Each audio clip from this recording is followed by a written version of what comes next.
conversando agora com Pablo Vasques. Ele é pesquisador do Instituto de Pesquisas Energéticas e Nucleares, o IPEN, em São Paulo. Olá, Pablo, tudo bem? Obrigada por atender a Visão TV. Bom, Pablo, a gente sabe que a demanda por máscaras faciais está muito alta, não só em hospitais, mas para a população em geral. Como é que essas máscaras podem ser reutilizadas se forem esterilizadas usando radiação ionizante? Conta pra gente como é que funciona. Muito obrigado, Patrícia, mais uma vez. E antes de continuar com sua pergunta, eu gostaria de parabenizar a sua ação, como sempre, para divulgar todas as ações da energia nuclear e os usos pacíficos. Bom, com relação à parte da energia nuclear aplicada a gente chama de equipamentos de proteção, o EPIs, né, na área desse problema do Covid-19, e nós temos enfrentado vários campos, né, mas assim, hoje temos definido algumas ações a serem tomadas. Basicamente, a radiação ionizante não pode ser aplicada para máscaras que se conhecem como PFF ou como N95, que tem no seu interior um filtro. E esse filtro tem propriedades de filtração eletrostática. Sim, propriedades eletrostáticas que captam as moléculas por carga elétrica. Então, não é possível de ser aplicada. Já testamos com elétrons, estamos com radiação gama, e, lastimosamente, quando são irradiadas as máscaras, elas perdem esse poder de filtração.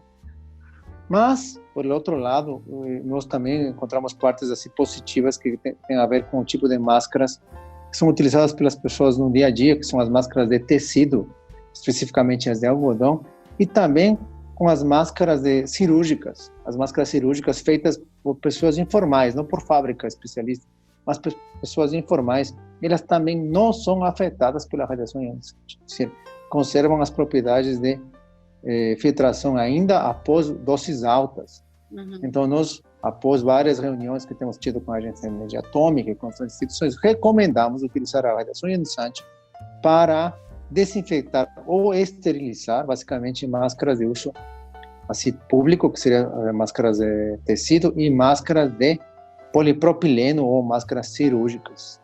As máscaras de tecido, a princípio, tem esse projeto belíssimo, né, que começou com o grupo Costurando Sonhos.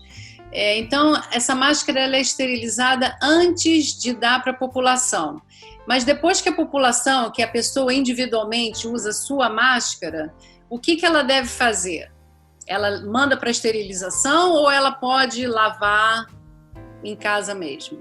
É uma pergunta muito boa. Realmente, nós enfrentamos dois âmbitos nesse problema. A primeira é que as máscaras, devido a que não vem de um processo totalmente limpo, industrial, poderiam vir contaminadas no processo de confecção delas. É dizer, tanto as de tecido quanto as de polipropileno ou de material cirúrgico poderiam já vir contaminadas porque não são feitas por pessoas, não são feitas por equipamentos, são feitas por pessoas como as costureiras, com pessoas voluntárias. E basicamente elas poderiam justamente ter algum tipo de contaminação. E o segundo caso importante é que nós não esperamos que quando entregamos essas máscaras nas comunidades carentes, as pessoas vão lavar as máscaras antes do uso. Isso era o esperado, mas lastimosamente, dos nossos dados estatísticos, isso não vai acontecer. Uhum. Então, a nossa prevenção é equivalente justamente à segurança alimentar. Estamos oferecendo um equipamento, um EPI, que tem a garantia, a qualidade de estar limpo antes do uso. E é óbvio que quando a pessoa utilizar o equipamento, deve submeter no dia a dia aquela limpeza que você citou certamente como justificativa e lógica, com diferentes elementos químicos, sabonete, algum tipo de hipoclorito, logicamente, mas após isso pode ser utilizada. Mas também nós não poderíamos colocar no mercado, entre aspas, no mercado, materiais contaminados da origem da fabricação. E com relação aqui no Brasil, os irradiadores, não tem tantos irradiadores, né, aqui no Brasil. Aonde que eles estão localizados? Sim, bom, essa pergunta também é muito interessante e também é uma pergunta que nos remete a outras consequências, mas assim, os irradiadores do governo, os irradiadores que têm capacidade relativamente alta estão no IPEN, no Instituto de Pesquisas Energéticas Nucleares de São Paulo.